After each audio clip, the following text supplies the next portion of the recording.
बिस्मिल्लाहिर्रहमानिर्रहीम। नाज़रीन, जस्टिस अतर मिनल्ला की जजमेंट आई है और इस जजमेंट से एक नया तूफान खड़ा हो गया है। लोग मुतालबा ये कर रहे हैं कि चीफ जस्टिस इस्तीफ़ा दें। हामिद मीर साहब ने शो में ये कहा कि चीफ जस्टिस को चाहिए इस्तीफ़ा दें, लेकिन क्यों चीफ जस्टिस साहब इस्तीफ़ा दें?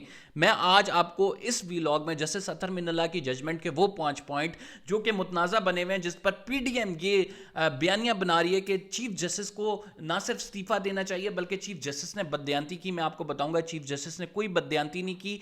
ये फैसला बिल्कुल दुरुस्त है। इलेक्शन होने चाहिए थे। चीफ जस्टिस ने जो 3 रुकनी जो बेंच ने ये जजमेंट दी है, ये हर तरह से कानून और आइन के मुताबिक, और ये चीफ जस्टिस का इख्तियार है। वो किस तरह से, मैं आपके सामने कुछ ऐसी चीज़ें जो जस्टिस अतर मिनल्ला के फैसले में लिखी गई हैं वो मैं बताऊंगा, और एक एक पॉइंट को डायसेक्ट करके उसका काउंटर आर्ग्यूमेंट जो आइन से बनता है वो दूंगा।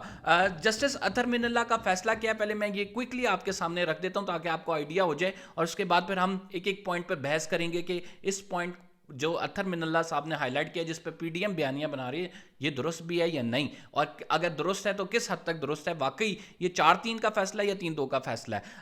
सबसे पहले बात ये कर लेते हैं कि सबसे बड़ा तनाज़ा क्या है। राइट नाउ तनाज़ा ये है कि ये क्या फैसला 4-3 का या 3-2 का फैसला है। 4 जजेस हैं, justice Jamal Khan Mandokhel, justice Yahya Afridi, justice Mansoor Ali Shah और जस्टिस अतर मिनल्ला। ये 4 राय ये रखते हैं कि चीफ जस्टिस को सू मोटो केस नहीं लेना चाहिए था और चीफ जस्टिस को इंतखाबात का ऐलान नहीं करना चाहिए था, क्योंकि ये मामला ऑलरेडी हाई कोर्ट में पेंडिंग था। तो हाई कोर्ट से फैसला हो जाता, फिर ये सुप्रीम कोर्ट से फैसला होता, अपील आती और फिर फैसला होता। लेकिन चीफ जस्टिस साहब ने सू मोटो लिया, तो उन्होंने ये 4 जजेस ये कहते हैं कि हमारा फैसला माना जाए, और हमारा फैसला जो है वो चूंकि 4 की राय है, 3 आप जजेस ये कह रहे हैं कि इलेक्शन होने चाहिए, तो लिहाजा हमारी राय अक्सरियती राय है। सबसे बड़ा तनाज़ा तो ये है।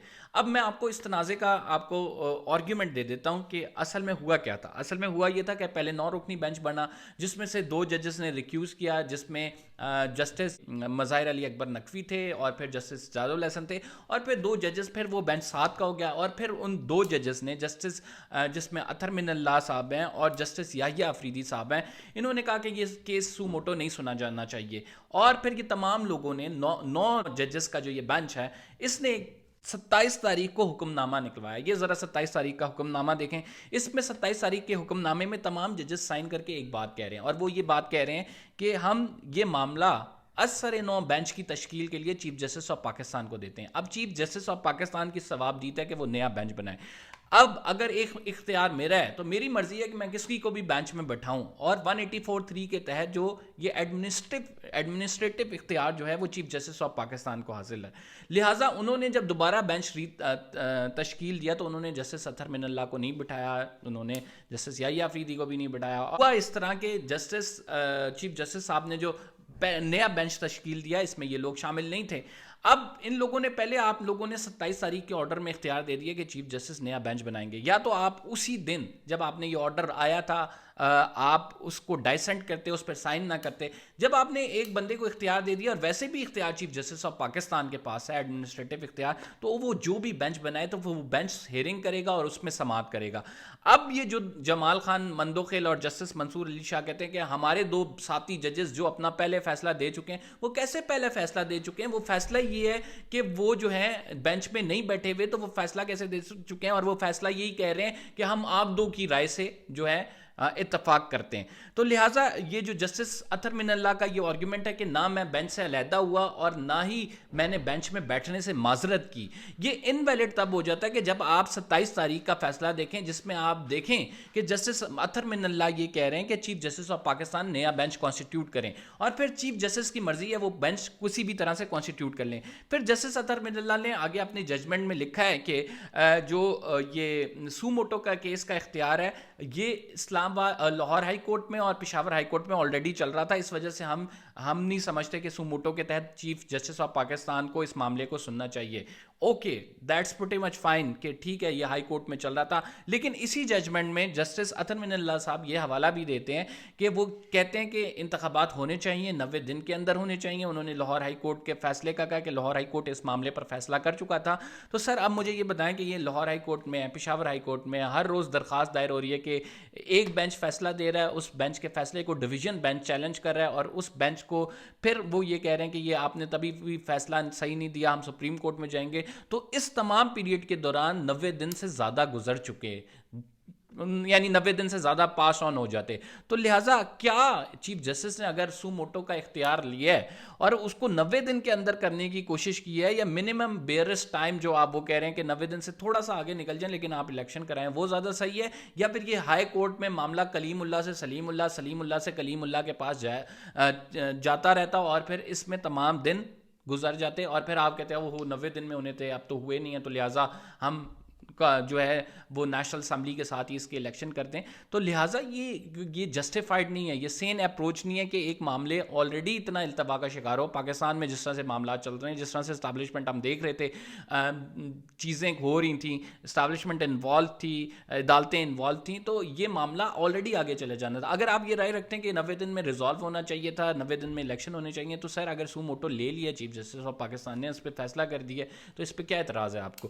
دوسری بات انہوں نے امپورٹنٹ جو کی ہے وہ یہ کہتے ہیں کہ عمران خان صاحب جو ہیں اس تمام معاملے میں ان کا کردار جو ہے وہ ایک فسادی کا سا ہے، کیونکہ ان کی وجہ سے تمام تنازع پیدا ہوا ہے. اور اس کی بیسس انہوں نے یہ رکھی ہے کہ عمران خان صاحب نو کانفیڈنس موشن کے حوالے سے عمران خان صاحب کو اسمبلیوں میں رہنا چاہیے تھا، اپنا کردار ادا کرنا چاہیے تھا، اور لوگوں نے جو ان پر وہ اعتماد کر کے ووٹ دیا تھا اس حق کو استعمال کرنا چاہیے تھا. ساتھ وہ یہ بھی لکھتے ہیں کہ ایک بندے کے کہنے پہ، یعنی عمران خان کے کہنے پہ اسمبلیاں تحلیل ہوئے ہیں. تو یہ پہلے دیکھا جانا چاہیے کہ جمہوریت میں کیا ایک بندے کے کہنے پہ اسمبلی تحلیل ہونی چاہیے یا نہیں. اب میں جسٹس اطہر من اللہ کو کہتا ہوں آرٹیکل 112 جو کہ کانسٹیٹیوشن کا آرٹیکل ہے، وہ بڑا کیٹیگوریکلی یہ کہتا ہے کہ اس میں جو 112 کے تحت گورنر جو ہے وہ اسمبلی ڈیزالو کر دے گا اگر چیف منسٹر اس کو ہدایت دے.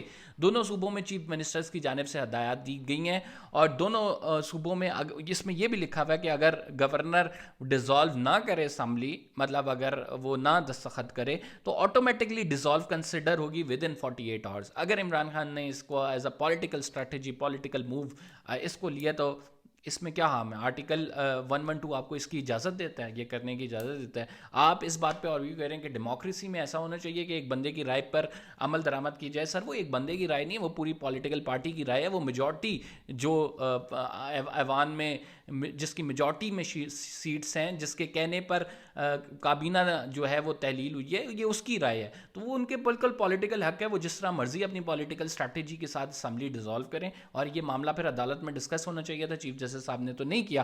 پھر انہوں نے آگے یہ بھی بات کی ہے کہ ایک اور انہوں نے بات کی ہے کہ سیاسی معاملات کو عدالت میں نہیں آنا چاہیے.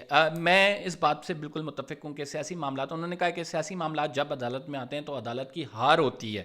اور انہوں نے ساتھ یہ بھی کہا ہے کہ چاہے فریقین معاملہ جیتیں یا ہاریں، جو ہارتا ہے وہ بیش کرتا ہے عدالت کو، الٹیمیٹ ہار عدالت کی ہوتی ہے، عدالت متنازع ہو جاتی ہے، لوگوں کا ٹرسٹ جو ہے شیٹرڈ ہوتا ہے. I totally agree with this point کہ بالکل سیاسی معاملات عدالت میں نہیں آنے چاہیے. لیکن انفارچونیٹلی اس کے علاوہ کیا آپ یہ دیکھتے ہیں کہ کہاں پہ جائے بندہ؟ مطلب یعنی آپ عدالت کے پاس نہیں جائیں گے، آپ کو پتہ ہے کہ اسٹیبلشمنٹ رائٹ ناؤ آپ کے خلاف ہے، آپ جو حق مانگنا چاہ رہے ہیں وہ انصاف مل نہیں رہا، 90 ڈیز کے اندر آپ نے انتخابات کرانے، ایک بڑا کانسٹیٹیوشنل میٹر ہے. پھر عدالت اس پہ اگر کاگنیزنس نہیں لے گی، عدالت اس کو ریزالو نہیں کرے گی، تو عدالت کیا کرے گی؟ پھر انہوں نے جو سب سے بڑا مجھے ان کی ججمنٹ پہ اعتراض ہے وہ ان فیصلے کی ٹائمنگز کے حوالے سے ہے. جسٹس اطہر من اللہ نے جو یہ فیصلہ دیا ہے، اس کی ٹائمنگز آپ دیکھیں کہ جب اسمبلی سے ایک قرارداد پاس ہوئی ہے، قومی سلامتی کونسل کا ایک اجلاس ہوا ہے، اسی دن یہ ججمنٹ نکالنا، تو میرے حساب سے یہ بڑا مشکوک سا اس ججمنٹ کا رول لگ رہا ہے، جس میں ایک تنازع کو مزید ہوا دی گئی ہے. پارلیمنٹ 4-3 کا کہہ رہا ہے، جسٹس اطہر من اللہ 4-3 کا کہہ رہے ہیں. چیف جسٹس ایک نہیں 2 فیصلے دے چکے ہیں. اگر آپ کو اعتراض تھا اسی ٹائم آپ فل ججمنٹ نکال دیتے، یہ معاملہ اسی ٹائم ریزالو ہو جاتا ہے. آپ اعتراض کر دیتے کہ میں بینچ میں نہیں بیٹھ سکا، چیف جسٹس کے خلاف نوٹ لکھ دیتے، اسے پبلک کر دیتے، اسی ٹائم جو ہے ریزالو ہو جاتا ہے. ایک ایسے ٹائم پہ جب یہ معاملہ مزید شدت اختیار کر گیا، چیف جسٹس ایک اور فیصلہ دے گئے ہیں، آپ کی جانب سے فیصلہ دیا جانا، یہ بڑا میرے ذہن میں یہ بات کھٹک رہی ہے. میں اس بات کو ماننے کو تیار نہیں ہوں. Justice Athar Minallah is one of finest جج in supreme court of Pakistan, but right now the timing is very crucial, اور اس سے مزید تنازع جنم لے گا. ہم آئندہ آنے والے دنوں میں مزید انارکی دیکھ رہے ہیں، بیکاز یہ جس طرح سے فیصلہ آیا ہے، جو رائے دی جا رہی ہے، اس سے صاف یہ ظاہر ہوتا ہے کہ یہ معاملہ جو ہے وہ جلد ریزالو ہونے والا نہیں ہے. اللہ خون ریزی سے پاکستان کو بچائے. فی الحال کے لیے اتنی کم بزدی کو اجازت دیجیے. اللہ حافظ.